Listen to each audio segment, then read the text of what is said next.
Alhamdulillah ya Pak Lurah baik hati membagi izin usaha tambang kepada ormas keagamaan. Nanti dulu Mbah, memangnya ormas bisa ngerjain tambang? Itu soal gampang. Nanti kita bisa kerjasama dengan pebisnis tambang profesional. Berarti yang mengerjakan tetap kapitalis. Ormas tinggal nerima mateng. Gimana itu Pret?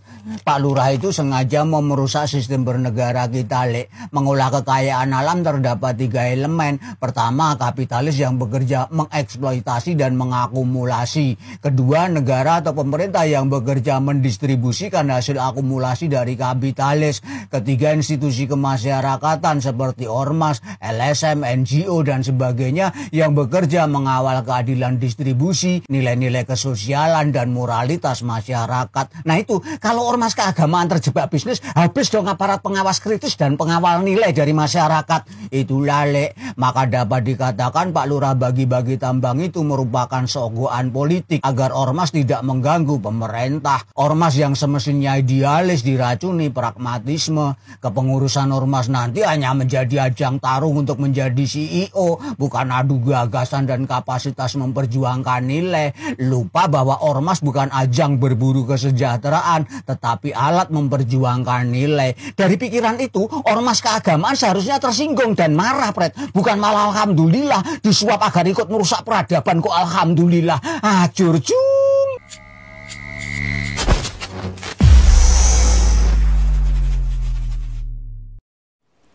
Bismillahirrahmanirrahim. Assalamualaikum warahmatullahi wabarakatuh. Opini Saiful Zaman. Selamat datang di ruang kedaulatan rakyat, di mana kebebasan berekspresi tak boleh dibungkam.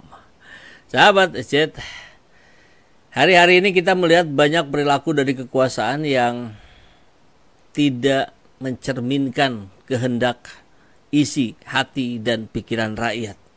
Ya, ketika kekuasaan mencoba mengkooptasi banyak instansi institusi negara, anggaplah ya kita tahu misalkan eksekutif mencoba mengkooptasi legislatif, yudikatif dan sebagainya, sehingga banyak putusan-putusan yudikatif baik MK maupun MA yang jelas-jelas digunakan untuk kepentingan pribadi, kelompok, ya. Seperti MK memuluskan Kaisang dan sekarang MK memuluskan Gibran, MA memuluskan Kaisang. Karena MK mahkamah kakak, MA mahkamah adik. Begitu ya.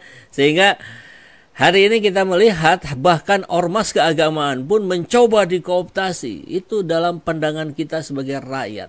Maka kita akan melihat bagaimana respon dari para ormas keagamaan yang ingin akan diberikan konsensi tambang yang katanya cadangan yang besar, tapi rupanya NU konon kabarnya akan diberikan bekas tambangnya Bakri.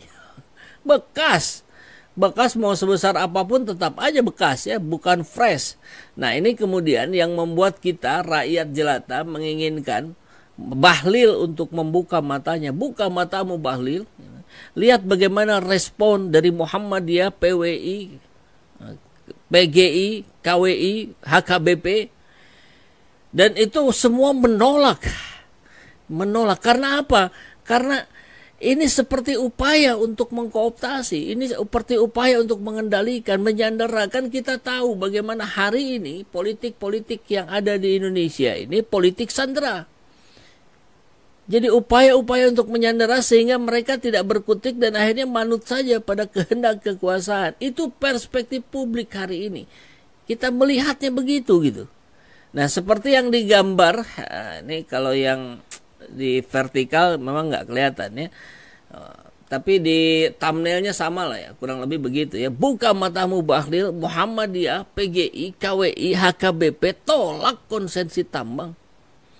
Kita lihat kabar-kabarnya. Kalau banyak mayoritas yang menolak, apa artinya? Artinya ada salah dalam pendekatan pemerintah terhadap rakyatnya. Assalamualaikum. Waalaikumsalam. Terima kasih ya. Masih ada ya perspektif para kadrun katanya. Masih ada ya anggapan kadrun-kadrun begitu ya. Luar biasa.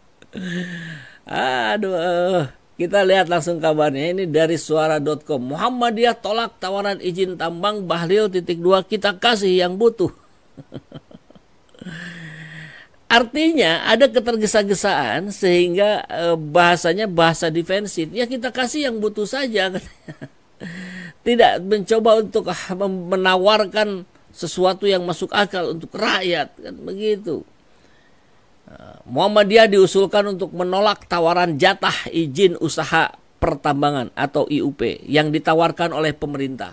Usulan ini datang dari mantan Ketua PP Muhammadiyah Din Samsudin. Bahkan sahabat SZ kalau nonton kemarin, kita juga diskusi dengan Pak Rizal Fadilah ya, sarjana hukum, kader senior dari Muhammadiyah yang bahkan bukan sekedar menolak tapi mewanti-wanti, hati-hati, ini jebakan Batman dari kekuasaan sehingga nanti Muhammadiyah nggak bisa lagi kritis, sehingga nanti PWI, KWI, PGI, HKBP nggak boleh kritis sama kekuasaan. Nah, kalau NU kan memang dari awal sudah pengennya NU ya dapat. Nanti kita bahas ya, kenapa kok bisa begitu. Menanggapi hal ini, Menteri Bahlil mengatakan menghormati keputusan itu dan kita menghargai perbedaan pendapat. Kita kalau ditanya ada yang tolak, terima biasa. Kalau menolak ya nggak apa-apalah, kita hargai. Bukan masalah harga menghargai. Ini kan Bahlil bilang akan memberikan konsensi tambang itu sebagai ucapan terima kasih kepada ormas keagamaan karena sudah berkontribusi bagi negara sejak memerdekakan negeri ini. Bentuk penghargaannya diberikan harga seharga konsensi tambang. Ini namanya downgrade. Ini namanya melecehkan. Ini, kalau dalam pandangan kita rakyat sih begitu. Ini pelecehan ini. Penghargaan itu namanya tak terharga. Bukan dihargai. 1 miliar, 1 triliun dan seterusnya. Loh, bukan ke situ. Kalau itu justru malah mendowngrade. Ada juga ormas yang tidak butuh ya nggak apa-apa. Karena kita nggak maksa. Ini kan ucapan-ucapan yang tidak tampak kenegarawanan. Kalau kenegarawanan itu ya, kekuasaan, dia memberikan kebijakan itu yang disambut oleh rakyat kebanyakan gitu. Bukan kemudian hanya memberikan keuntungan bagi sekelompok orang. Nah ini dari Muhammadiyah ini ya. Ini baru dari Muhammadiyah. Tetap semua ikut aturan, harus ada reklamasi, amdalnya, harus ada siapa yang awasi, Kementerian Teknis, ada jaminan reklamasi. Nah, lihat, bayangkan. Ini sesuatu yang seolah-olah akan diberikan kepada ormas keagamaan, nih, usaha nih untuk Anda dapatkan keuntungan. Tapi nanti Anda ikut aturan. Ya. Nanti kontraktornya kita yang atur. Nanti investornya kita yang atur. Ini sih namanya menciptakan boneka-boneka baru.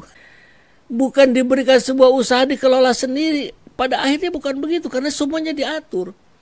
Jadi ormas hanya seperti seolah owners yang diatur oleh pemegang kebijakan, dan owners tidak bisa menentukan segala sesuatunya sendiri, apalagi nggak ada pengalaman, kan repot.